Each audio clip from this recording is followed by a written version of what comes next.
Good afternoon, Ms. Beretta. Nice to meet you. Hi, nice to see you. All right. The reason I wanted to bring you in today was kind of to discuss his general test of achievement.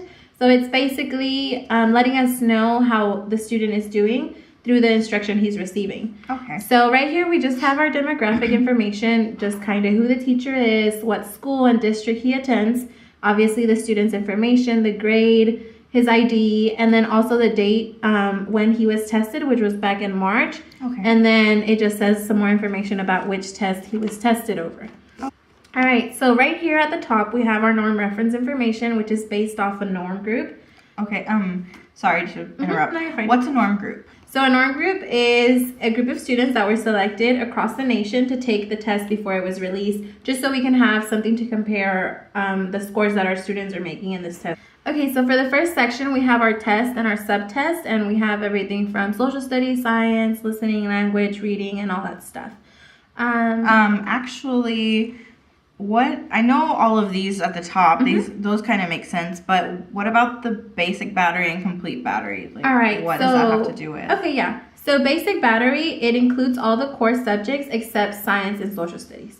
And then the complete battery, it includes all of those together. Oh, okay, so the basic battery has everything except science and social studies. Yes, correct. Okay, so reading and math and language. Okay. All right. And then completes everything? Okay. Yes. All right, so right now we're going to go ahead and move on to the next section, which is number of items. So that one just tells you the actual number of items that were on that test. So how many questions were on there for that certain category.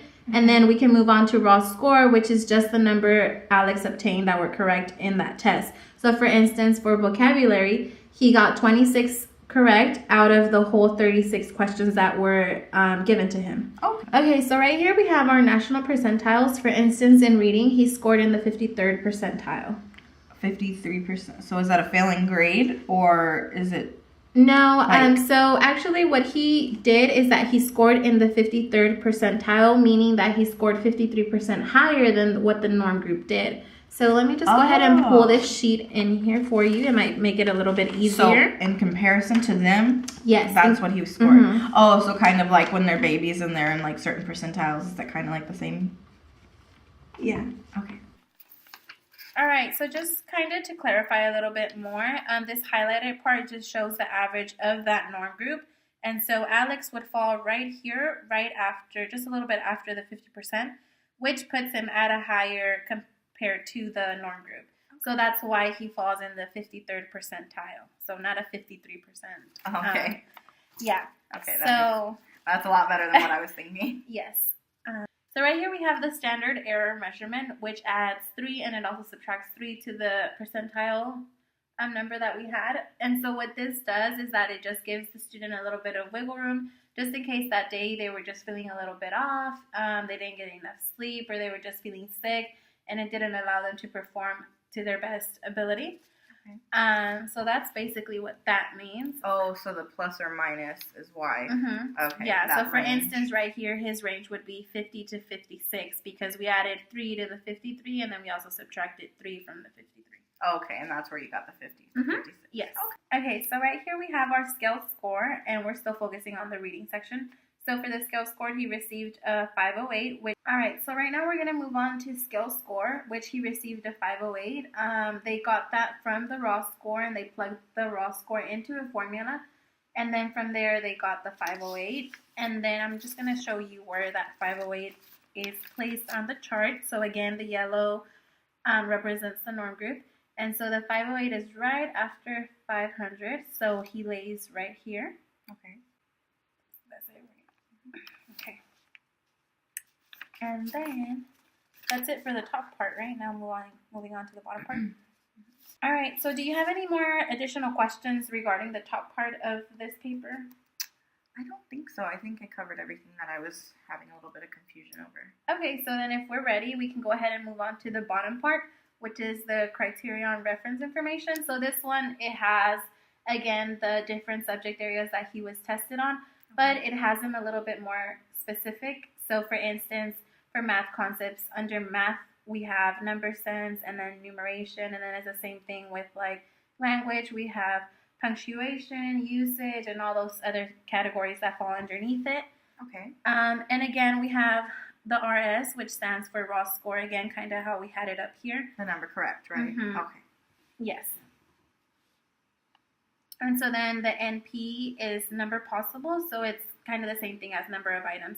So for instance, for vocabulary, he received 26 correct out of those 36 items that were given to him, which puts him at a medium range. So right here, after they've gotten the raw score, they go ahead and categorize it, whether it was a low, medium, or high achievement. Okay, so for instance, right here, I'm going to focus a little bit on language because as you can tell, he did score high on all of those. And it's just basically his punctuation, his usage, his sentence structure. And so I'm going to show you something that I have from his portfolio, just kind of comparing where he started off and where he's at right now. And so right here it was a sample from the beginning of the year. He had just come into my classroom, so he obviously was preparing himself to learn those new strategies and improve what he already brought in. Yes. And so right here is a more current one that I took from his journal. And so you can kind of see how much he's improved, not only on his neatness, but also like on his caps, on his punctuation, and kind of his sentence structure has gotten way better, which is why he scored high. I can tell. Yeah, we've been working on that at home. Have you? Yes. Yes. So I've been trying to get him to do better. Yeah, he's mentioned it that you guys read together a lot. Yes. And so I encourage you to keep that going just because it is helping and we can see it in the results. Oh. All right, so right here in vocabulary under listening, he also scored high, and it brings it back to the paper that I was showing you how we've seen his progress throughout the year. Okay. Okay, so now I'm going to go ahead and move on to another category. Before you move on, I'm sorry. What about listening? Because listening kind of confuses me. Like, how is my son scored based on his listening? Like, what does that even mean? So listening is measured throughout, not just during a test, because I know during the test they're kind of to themselves, but just I kind of acknowledge how well they listen to directions, if I have to repeat myself, and then also when I'm reading out loud, like if he's focused, if he's listening, if he's grasping onto what I'm saying. Okay. So that's just kind of how it's measured, not just in a test. Oh, okay, that makes a lot more sense.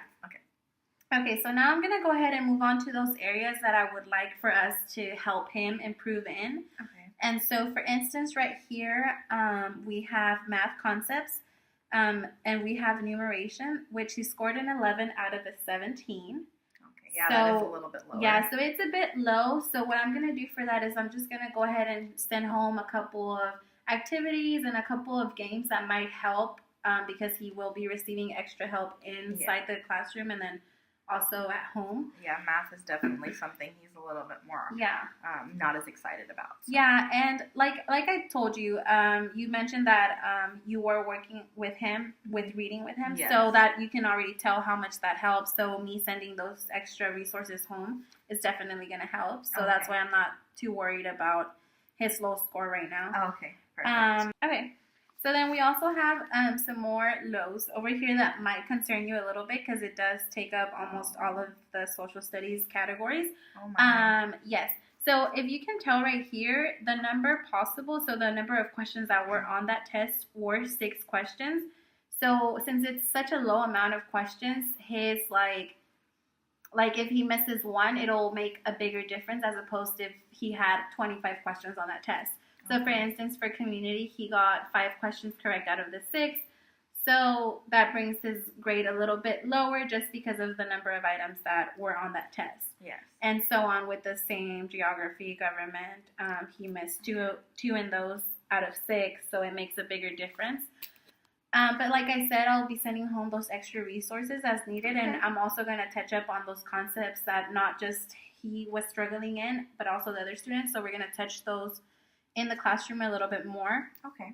And so that's just basically, this is just kind of to help you and me understand where he stands at, what we need to do a little bit different, or what extra resources he might need in order to have him succeeding in all the subject areas. Okay. So I have made a copy of this for you, and you can go ahead and take this home. You can review it. You can just have it for reference. You're welcome to share it with your husband or even with Alex if you like. Okay. If you have any questions, you feel free to call me, email me, or we can set up another meeting if you think the meeting helped. Okay. Do you have any more questions regarding the papers? I don't think so right now. I'll take it home and look at it again, and if I have anything, I'll email you about it. But I think you answered everything that I was kind of needing clarification over. All so right. Thank you so much for that. Right. And thank you so much for taking out time of your day to come in. I know that Alex's performance is very important to you, Yes. and I'm so thankful that you're so involved. But that was basically it. If you have any questions, just let me know. Well, thank you so much for this, and I'll definitely keep these for my records, and I'm looking forward to seeing how much more he improves by the end of Me too. the year. So thank you so much again. Thank you for coming in. No Nice problem. meeting you. Thank you.